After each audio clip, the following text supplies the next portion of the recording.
This is East Asia Tonight. Good evening, everyone. I'm Jill Newbronner, and here are tonight's stories from East Asia.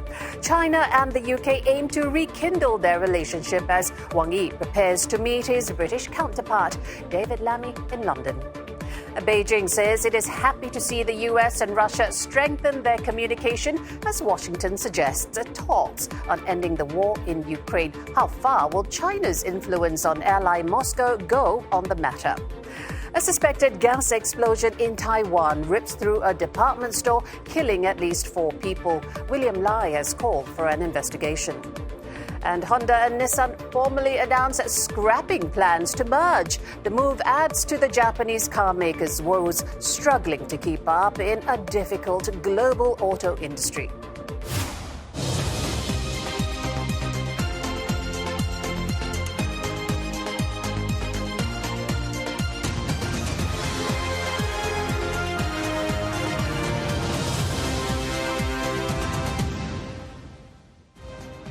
Also tonight, we're delving into the Japanese work culture, one that is well known for its long hours and stringent demands on employees.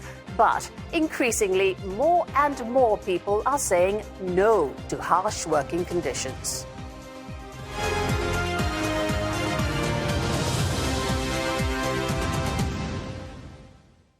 China's Foreign Minister Wang Yi is in London for talks with his British counterpart David Lammy as the sides seek to diffuse tensions in bilateral relations. Now, the two will host a China-UK strategic dialogue in the British capital later in the day. The first time the event is taking place since 2018, amid a recent thawing of ties under Britain's Labour government. Let's go straight to our correspondents for more. Olivia Seong in Beijing. Ollie Barrett is in London. Olivia, first to you. It's good that they're speaking at this level, so broadly map out what's on the table for Wang Yi.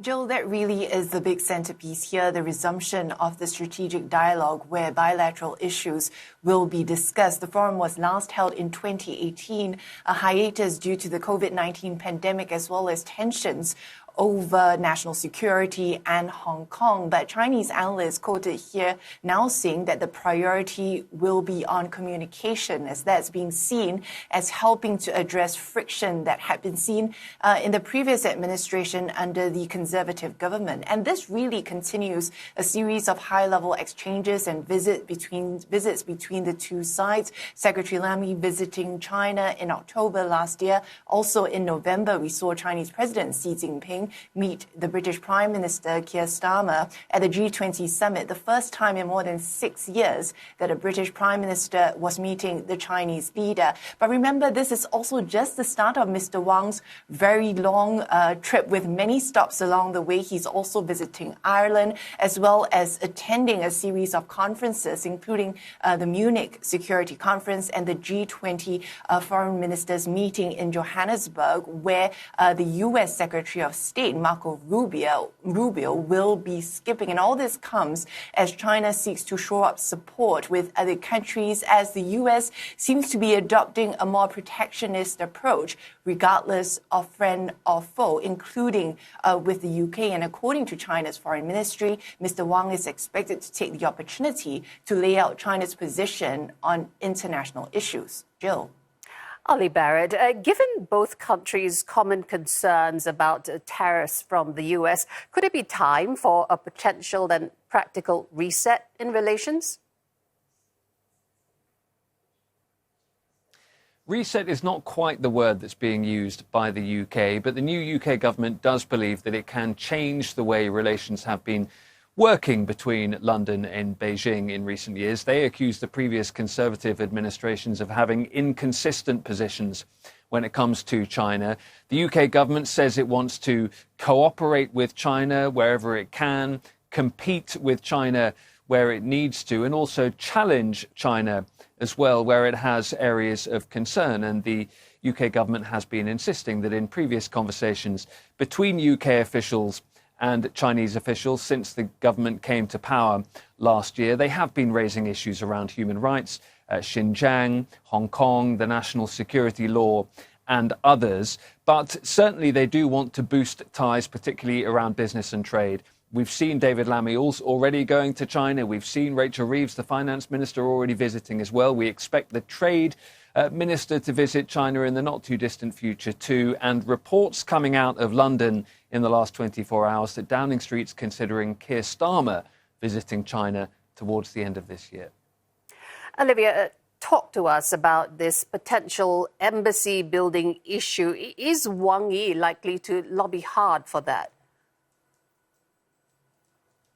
Well, this has been another long-standing source of tension between the two sides, and Mr. Wang's visit coincides with a public inquiry into the matter. As we know, China is looking to establish this super embassy in London, moving to a historic site that used to house the London Mint, the Royal Mint, located near landmarks like the Tower of London. It was proposed to become China's largest embassy in Europe, but there has been opposition from local politicians as well as residents there, and an initial plan for the building had been rejected back in 2022, citing security concerns. A plan has been resubmitted, and we know that the UK Foreign Secretary has signaled that he will support this plan, but this really has been a sticking point between the two sides because China had bought the building back in 2018, paying $327 million for it, with the embassy previously saying that the establishment of this new embassy had the UK government's consent, and that the faster it is established would help it in establishing growing diplomatic ties between the two countries. Also, to point out, they also said that host countries have an obligation to facilitate this. But amid China's hold-up in London, we also have to remember that the UK has been seeking to rebuild its embassy in Beijing as well. And according to reports, China has so far been blocking this request amid its own hold-up in London. Jill. Interesting, Ollie. Let's come to you for the UK perspective on what Olivia has just described as this super embassy. What's reaction been on the ground?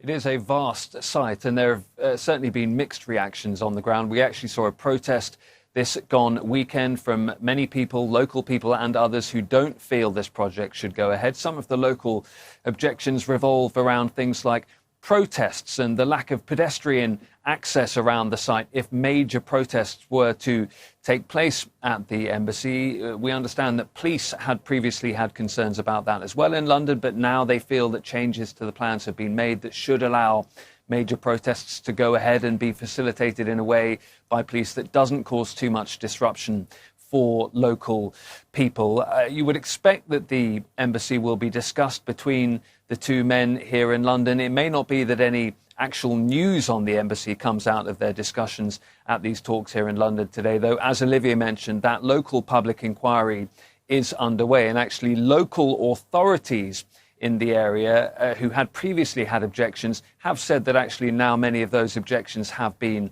addressed. So it looks like we are heading potentially from the Chinese perspective to a positive decision on the embassy, but the UK government insisting for now that no decision has yet been made. All right. My thanks to both of you, CNA's Olivia Seong, who is in Beijing, and Ollie Barrett, who's joining us from London. Now, China says an Australian military plane has violated its sovereignty after an incident between Canberra's surveillance plane and a Chinese fighter jet. The event took place over disputed waters in the South China Sea. Australia protested the interaction, calling it unsafe and unprofessional. China said its move is proper and legal after Canberra says the Chinese J-16 combat fighter released flares while in close proximity to the plane. And both sides have lodged representations with each other. What's important, though, is that the proximity of the J-16 was so close that there's no way you could have been able to ensure that the flares did not hit the P-8. Now, as it turned out, they didn't.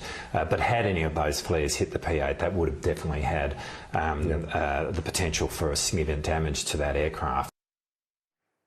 In other news, at least 4 people have died and more than 20 others injured when a suspected gas explosion ripped through a department store in Taiwan.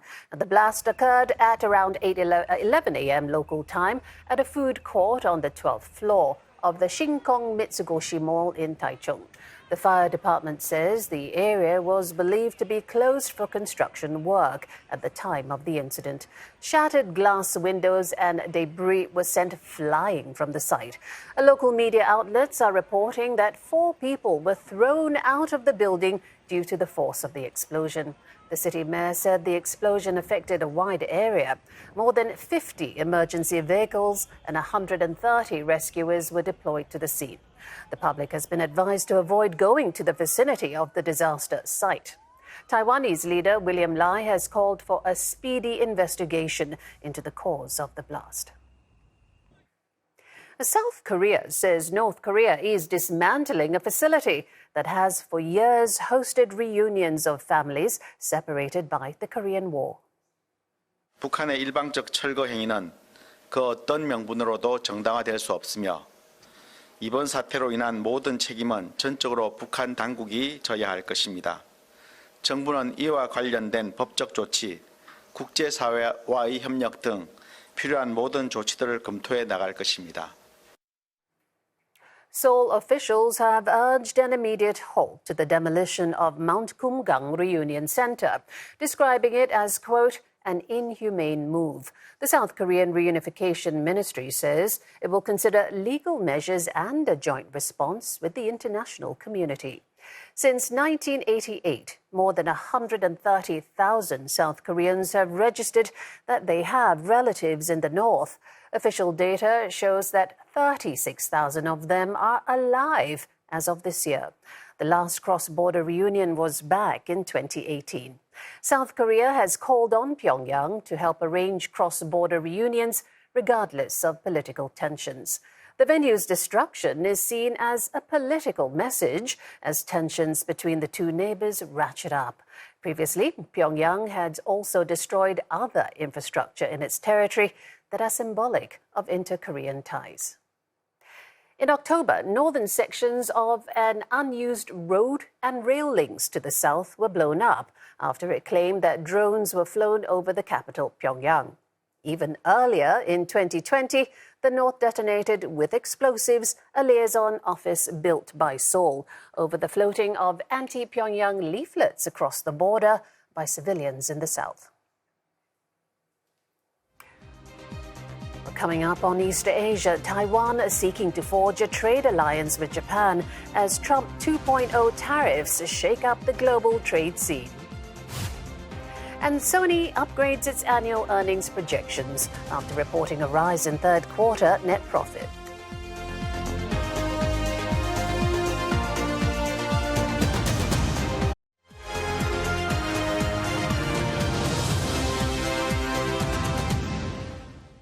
Welcome back, everyone. Olivia Mazuki standing by with all the business news. Now, Liv, it was supposed to create the world's third biggest auto company formerly, but now Honda and Nissan, no more. Yes, Jill, that's right. I'm going to tell you why these Japanese companies explored tie-ups in the first place. So Honda and Nissan are exploring this. They're calling off their $60 billion merger less than 2 months after announcing plans for business integration amid rising competition in the electric vehicle sector. It spells deeper uncertainty for Nissan, which just posted a 78% fall in Q3 operating profit and cut its annual outlook for the third time. It also underlines the difficulties faced by many auto manufacturers as Chinese rivals disrupt the industry. Honda CEO Toshihiro Mibe called it unfortunate the talks fell through, while Nissan CEO Makoto Uchida stressed both sides were and will still collaborate under a strategic partnership. CNA's Michio Ishida has more on the potential fallout. The global auto industry had been set for a shakeup when Japan's second and third largest automakers announced plans for a historic tie-up late last year. On 23 December, Honda and Nissan announced the signing of a memorandum of understanding to begin talks on business integration under a joint holding company, with the merger targeted for August 2026. Mitsubishi Motors was also mulling over whether to join in, but talks stalled as Nissan was looking for an equal partnership, while Honda wanted to turn Nissan into its subsidiary. The breakdown of talks comes at a time when Japan's car makers are facing growing competition from global rivals such as Tesla and China's BYD. A merger could have benefited the two companies, such as by allowing them to cut costs and share the financial burden of developing new EV models and software. I think that this is a really lose-lose, outcome. This is a really, a big impact to Japanese auto industry too, creating two big Japanese OEMs and a Toyota value proposition, Honda Nissan value proposition, a global market that protect the Japanese market share. But that dream is over. Nissan's struggles especially are likely to grow. Its market value is just 1/5 that of Honda's. It had previously sharply cut profit forecast amid falling sales in China and the U.S. The carmaker also faces the risk of new U.S. tariffs on vehicles produced in Mexico, which make up more than a quarter of its U.S. sales. Nissan is in a financially difficult condition, so they have to implement restructuring actions and turn around company's profitability situation. Well, Nissan is talking to many IT companies in the U.S., and also Nissan is talking to the government, Japanese government, try to use public fund. And clearly the risk of takeover bid proposal from Foxconn is probably high chance. All eyes will be on Nissan's next steps as the carmaker weighs its options for a turnaround. Michio Ishida, CNA, Tokyo. Japanese electronics giant Sony has raised its earnings outlook after reporting a rise in Q3 net profit. That's thanks to the strength in its game and music businesses. Revenue for the 3 months ended December grew 18% to $28.6 billion. Net profit increased 2.7% from a year earlier to $2.42 billion. The conglomerate posted a 37% rise in net profit to $766.12 million for its gaming business. The boost is attributed to the year-end holiday season for the PlayStation maker. The company sold 9.5 million units of its PlayStation 5 console, 16% more year on year. It is looking to expand into the entertainment sector after buying a 10% share in Japanese media giant Kadokawa. Sony has spent billions of dollars in acquisition in recent years to boost its entertainment content. Meanwhile, main rival Nintendo had earlier reported weaker than expected results for the same quarter as net profits fell 6% on year.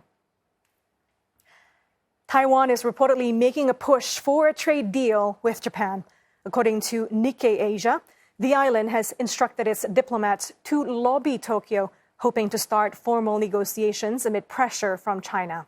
The report, citing Taiwanese officials, suggests that the Japanese government could be cautious about signing a Taiwan-Japan economic partnership agreement. And that's because it's seen to potentially anger China and compromise Tokyo's efforts to mend relationships. After the U.S., Japan is the most important security and political partner for Taiwan, although they do not have official diplomatic ties. Tokyo in recent years has stepped up support for Taiwan. Taiwan's government is hoping for Japan to be the next country to initiate trade talks after Britain and the U.S., which already have trade initiatives with the island. Japan is already Taiwan's third largest trading partner, while Taiwan is Japan's fourth biggest. Trade between the two amounted to around $76 billion in 2023.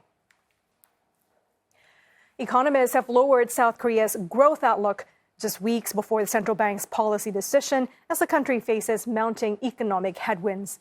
A Bloomberg survey now forecasts this year's GDP growth at 1.6%, down from 1.8%. The Bank of Korea also revised its estimate to 1.6% to 1.7%, a cut from its previous 1.9% forecast. Weighing on South Korea's economy are weaker exports, sluggish consumption, and rising political uncertainty after President Yoon Suk-yeol briefly imposed martial law. This downward revision puts a spotlight on the BOK's upcoming meeting on February 25. A rate cut was widely expected, but that's now uncertain after the bank's governor, Ri Cheng-yong, signaled caution last week. He pointed to fiscal stimulus and the need to stabilize the won, which remains above 1,400 per dollar.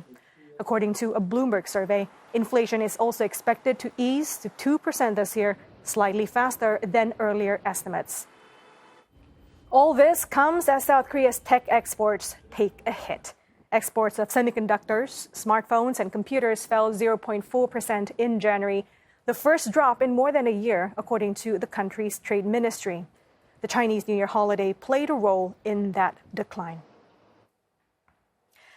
Chinese imports of South Korean semiconductors plunged nearly 9%, reflecting softer demand.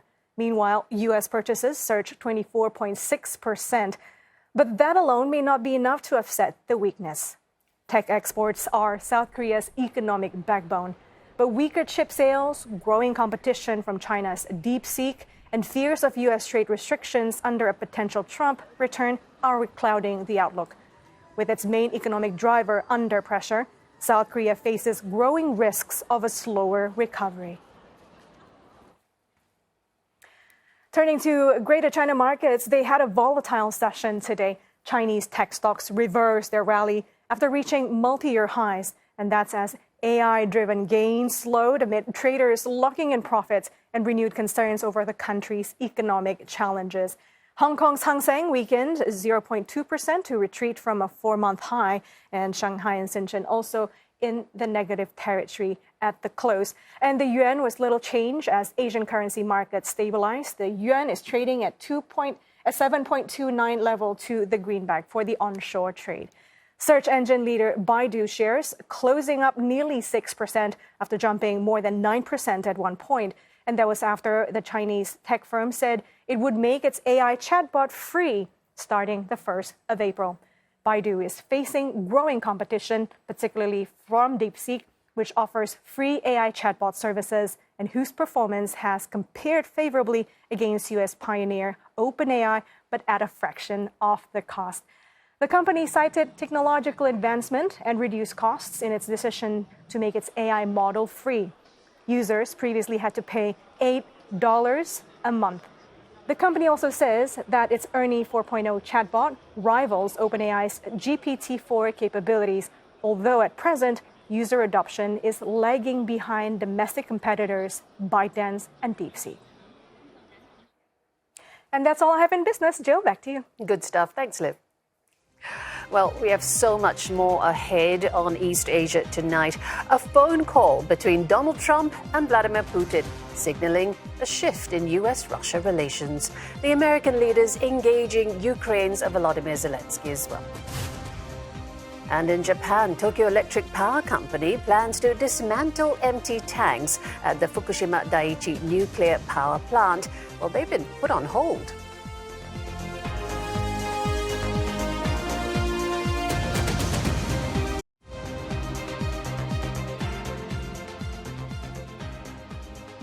Welcome back. You're watching East Asia Tonight. China's top diplomat Wang Yi due to hold talks with his British counterpart David Lammy in the UK. The trip is a sign of thawing ties between the two countries, with both sides reviving a strategic dialogue not held in 7 years. At least 4 people are dead and more than 20 others injured after a suspected gas explosion at a department store in the central Taiwanese city of Taichung. The blast took place at a food court in Shinkong Mitsukoshi Mall. And the US and Russia agreed to hold talks on ending the Ukraine war. China also weighing in, reportedly proposing a summit between Washington and Moscow. Well, China has proposed that summit between the US and Russian leaders to help end the Ukraine war. Chinese officials reportedly brought up the idea in recent weeks through intermediaries, including a proposal on eventual peacekeeping efforts. Now, that's according to the Wall Street Journal through an unnamed White House official, though an unnamed White House official is also quoted as saying China plans are not viable at all. Just today, U.S. President Donald Trump announced plans to hold talks with Vladimir Putin to end the war in Ukraine. He also had a call with Ukrainian President Volodymyr Zelensky. We had a great call, and it lasted for a long time, over an hour this morning. I also had with President Zelensky a very good call after that. And I think we're on the way to getting peace. I think President Putin wants peace, and President Zelensky wants peace, and I want peace. I just want to see people stop getting killed. The U.S. leader also said he will meet with Mr. Putin in Saudi Arabia. Both leaders also agreeing to visit each other's countries in what appears to be a thaw in relations since Russia's invasion of Ukraine. Mr. Trump and Mr. Putin last met in 2018, but in comments that have alarmed Ukraine and its European allies, the U.S. leader believed that it is not practical to give NATO membership to Kyiv. He also said it is unlikely that Ukraine will get all of its land back and that Kyiv has to make peace. Several European nations, including the UK, France and Germany, have insisted now that they be involved in any future peace talks. They say this is to ensure a fair deal for Ukraine, complete with security guarantees. President Trump spoke to Volodymyr Zelensky after a phone call with Mr. Putin. The Ukrainian leader said they discussed opportunities to achieve peace with Russia, while also appearing to offer support to ceasefire talks. Well, let's get more from our correspondent Stuart Smith, who is live in Kyiv. Stuart, things seem to be moving, but give us an insight of what Trump's approach towards ending the war appears to be here.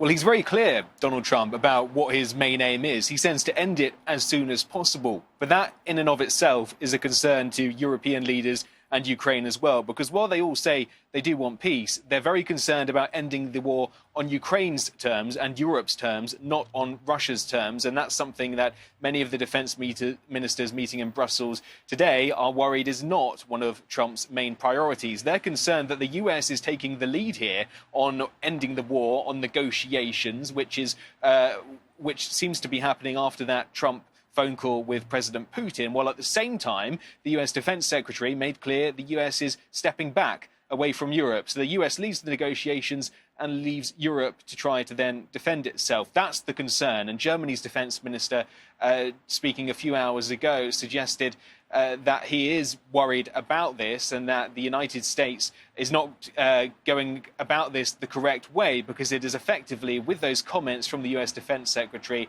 about, for example, ruling out Ukraine joining NATO, that Ukraine it's an unrealistic aspiration to recover all of its territory. It's effectively ceding ground before any negotiations have begun. And the Kremlin, just to give an insight in what Moscow's thinking, believes that it is more impressed, it says, with the position of the current administration compared to the last, and it's open to dialogue on this matter, but hasn't suggested any talks on this with Ukraine or Europe. It's purely, at the moment, seems to be between Washington and Moscow. Just what you mentioned there about membership to NATO and the land that Ukraine hopes to get back and may not. Well, it's a negotiation. You give, you take. To what extent is Ukraine managing these negotiations to come to some kind of acceptable settlement?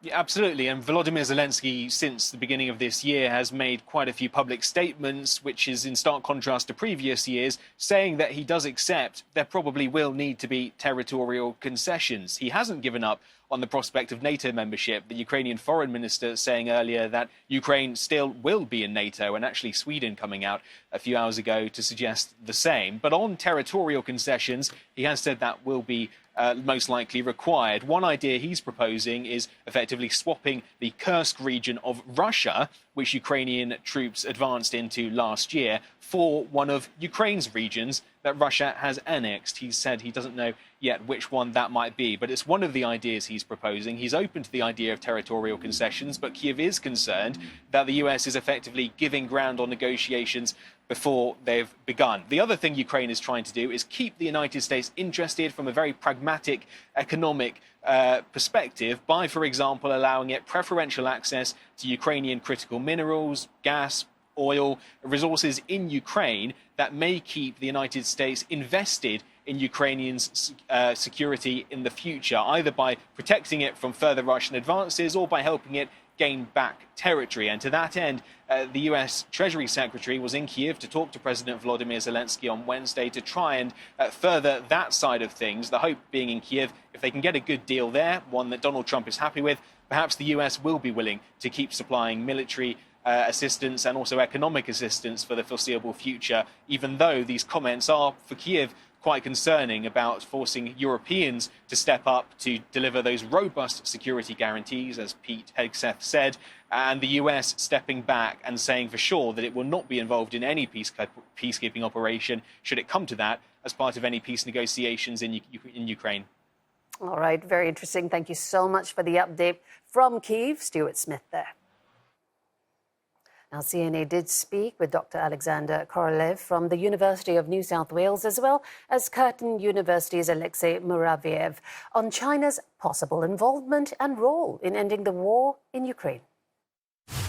So if you want to have significant leverage over Russia, it makes sense to bring China into the conversation. So the question is how much China is willing to be involved in all that, because the war has been going on for 3 years, and China has been, by and large, reluctant to play a key role. There have been multiple calls, sort of requests directed at China to play a greater role in this negotiation, but Beijing has consistently eschewed this opportunity, we can put it that way. So it's a big question mark of how the exact role that China might play. But I think bringing China, the second largest power in the international system, to this conversation is important, also to make this conversation more legitimate. The Chinese and the Americans will can have as many conversations as they want, but these conversations ultimately will have to involve both the Russians and the Ukrainians, because the two sides will have to agree to to have peace enforcing, I would probably say not peacekeeping, contingent in place on the territory of Ukraine. Obviously, it would be probably less of an issue for the Ukrainians, but it may be a big issue for the Russians. And certainly they have to be comfortable with whoever will be dispatching units, and that's where it will get interesting, because even though China formally retained some sort of semi-neutral role in this whole conflict and came up with its own peace initiatives, for many it's been a quiet supporter of Russia's war effort. So I'm not really sure how Zelensky or the Ukrainians would feel about China playing an active role, including boots on the ground, if it will ever come to negotiations of some sort of a external military presence or some sort of external observer presence to ensure that the Ukrainians and the Russians, even if ceasefire would be reached, would not resume military action at any point in the foreseeable future. We have so much more coverage on the Russian-Ukraine war and related stories. That's on our website, cna.asia. You can also follow the latest on our mobile app. A Tokyo Electric Power Company, the operator of the crippled Fukushima Daiichi nuclear power plant, was set to begin dismantling today empty tanks that were used to store treated radioactive wastewater. But high winds got in the way. When the operation does resume, it would be the first time TEPCO is doing so, since it began discharging treated water into the sea in August 2023. Before the release, the water is first diluted to reduce the tritium content. Now, tritium is a radioactive isotope of hydrogen. TEPCO says the planned move targets just 12 out of the more than 1,000 tanks on site and will be completed by the end of March next year. The space that's freed up will be used for decommissioning work for the nuclear plant, which is expected to take many decades to complete. The discharging of treated water into the Pacific has prompted much anger across the region over health and safety concerns. While IAEA has reassured the safety of the discharge since the beginning, the Japanese public remains divided on the issue. In China, it initially triggered a complete ban on Japanese seafood, and opposition still remains. But Beijing in September said it will gradually lift that ban after agreeing with Tokyo on the need for long-term international monitoring. There's also resistance in South Korea, but the government there went ahead to endorse Japan's plans.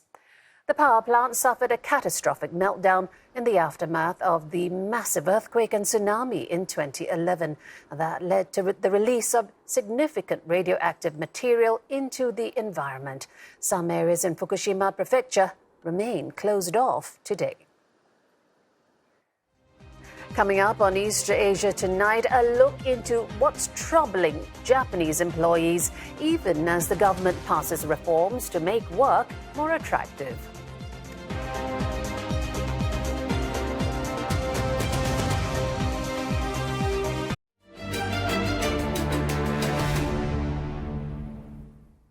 Welcome back. As we head to Japan, its labor shortage is expected to swell to 11 million by 2040. To make work more attractive, the government has previously passed reforms, including measures such as limits on overtime, mandatory paid leave, and flexible working hours. Yet, a 2024 survey found that more than 94% of Japanese workers feel disengaged or actively resentful at work. CNA's current affairs program Insight finds out what's troubling them.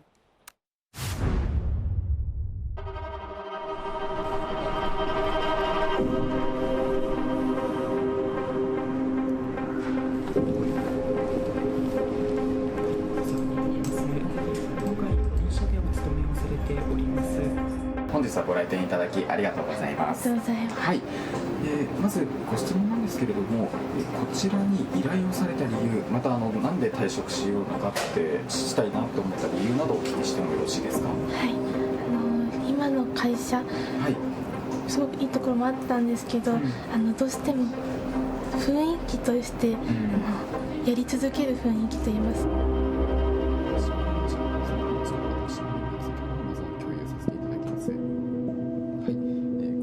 24-year-old Eugene Watanabe has a rather unusual occupation. His job is to help clients leave theirs. Eugene is a resignation consultant in Japan. Today, his client wants to resign from her job as an office administrator, but is too anxious to do so herself. And so, Eugene will tender on her behalf. この度 様ご本人様より依頼をいただきまして、退職希望の旨と今後出勤ができない旨、こちらをご本人様に代わりご連絡をさせていただきました。そうですね、基本的にはやはり退職といった人にとってかなりすごい大きいイベントっていうんですかね、にはなりますので、基本的には責任を持って対応させていただいているんですけれども。 Eugene works for Momori, a resignation consultancy founded in 2022 by his boss, Shinji Tanimoto. 私自身がその前職で結構過酷な労働環境だったので、同僚だったり後輩がどんどん辞めていく環境にいました。なのでやっぱりそういう退職の問題、労働問題っていうのは非常に注目されているなというのを感じたので、退職代行というサービスをやろうと思いました。 Resignation consultancies first sprung up in Japan in 2017. That their services are required reveals peculiarities about Japanese work culture. 日本の労働慣行というのはあくまでその仕事に対して人が応募してつくのではなくて、その組織のメンバーになるという契約を結ぶような形になるんですね。なので、組織会社との、全く白紙の委任契約みたいな形で会社が大きな人事権を持って仕事をさせますと、そこまでお世話になった会社に対して辞めていくということは組織への裏切りだと思われてしまうので、会社連絡の際にやはり一部企業の方から少し厳しい言葉をいただいたりとか、結構かなり暴言っていうんですかね、それに近い罵詈雑言が浴びされることがあって、そういった時はやはり少しメンタル的にも人によっては落ち込んでしまう人はいるとは思うし。Japan's work culture has been described as toxic. Unpaid overtime is common, and the average Japanese worker forfeits more than a quarter of their leave entitlement. メンバーシップ型の雇用慣行によってどうしてもそのブラック的な働き方をやることで評価されてしまうというところがありますので、かつなんでここまでブラック企業が問題されて長時間労働、労働環境が悪いということが問題されているのに、そういった会社がなくならないのかというところの問題とも紐づくんですけれども、例えば労働基準法という法律で法律違反はダメだと決まっているにかかわらず罰則が緩いからっていう問題があります。But in recent years, the Japanese government has tried to change the country's attitudes towards work. In 2018, it passed the Work Style Reform Bill, subsequently adopting the legislation in phases from 2019. かつて日本では長時間労働を美徳にする、24時間働けますかという言葉があって広告にもなっていたぐらいですけれども、だんだんそれでは社会が立ち行かなくなっていった。働き方改革とは、日本の働き方の、悪い点、弊害を是正していこうという取り組みの、一連の、総称を指します。Work is one of the reasons that really started to erode the quality of life in Japan. It starts to affect people's decisions to have children, right? So work style reform was basically a shift from the quantity to the quality of work. Like instead of working ridiculous hours, let's try to prioritize leisure. But changing the culture around work is meeting some resistance. Government data shows that only 8% of companies have taken up a 4-day work week. Conversely, since the pandemic ended, more Japanese companies have cut down on remote work. Japan has always been a rather inflexible society in the way we think. So this is the way that we've been doing it for many decades, and changing that behavior is taking some time.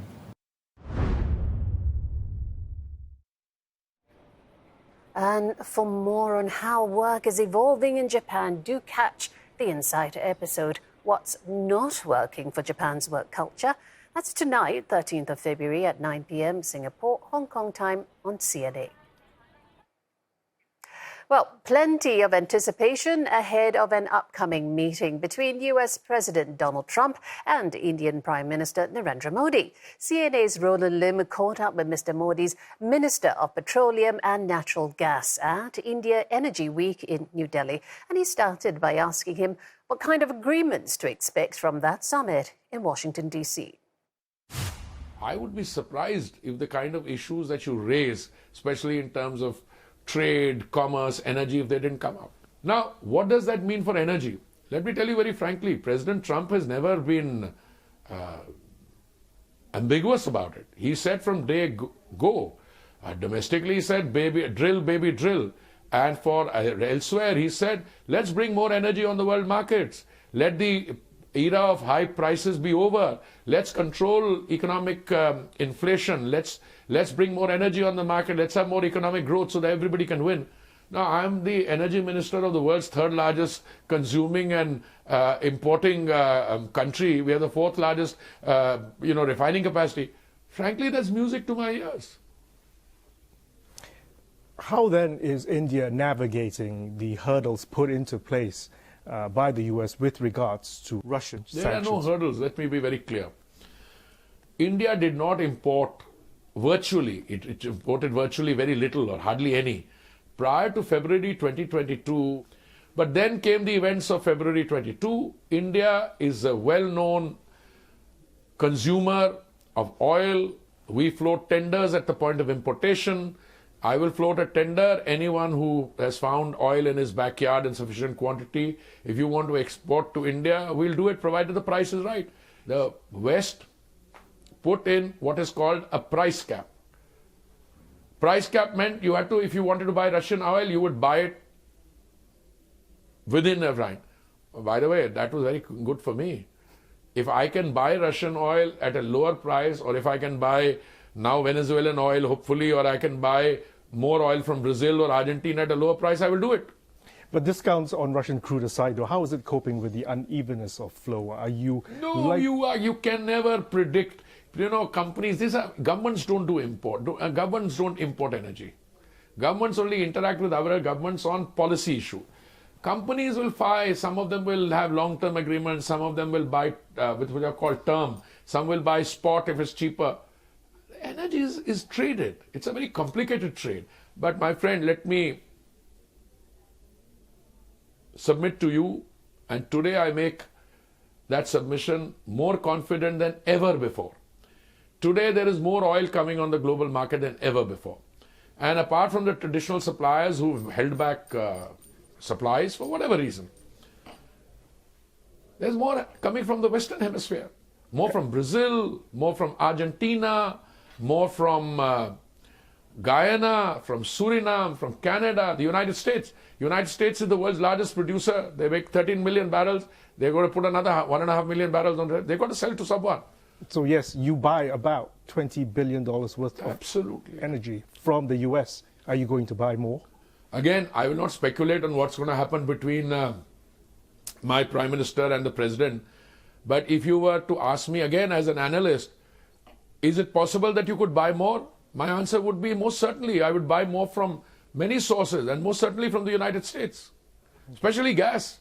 Your answer to the energy transition is, let me quote you, strategic investment across hydrocarbons, renewables, with smart capital reallocation. What did you mean by that? You know, it's like this. You have to make the transition. So in any definition of transition, you have a starting point and you have a goal. If you go about it the way the do-gooders went some years ago, they said we have to move away from fossil fuel, go straight to green energy. They hadn't worked out that green energy wasn't available. Secondly, when they said we have to move away, the investment stopped, which means the price went up. So what I'm saying is you need to provide targeted support. We are the only country member of the G20 which has made its Paris listing. Irrespective of what happens to multilateral and plurilateral arrangements, I'm not referring to anyone, India remains committed to the energy transition. But I've said time and time again that transition has to be nuanced, well thought through, and we have to make sure that in the process of the transition, you don't leave any casualties around. Well, if you like that interview, you can catch more of our interview with the Indian Minister of Petroleum and Natural Gas, Hardeep Singh Puri, in about an hour's time. That's on Asia Tonight. Well, that is East Asia Tonight. Don't forget, though, headlines anytime at CNA Data Asia. Plus, we're on Facebook and also YouTube. Bye for now.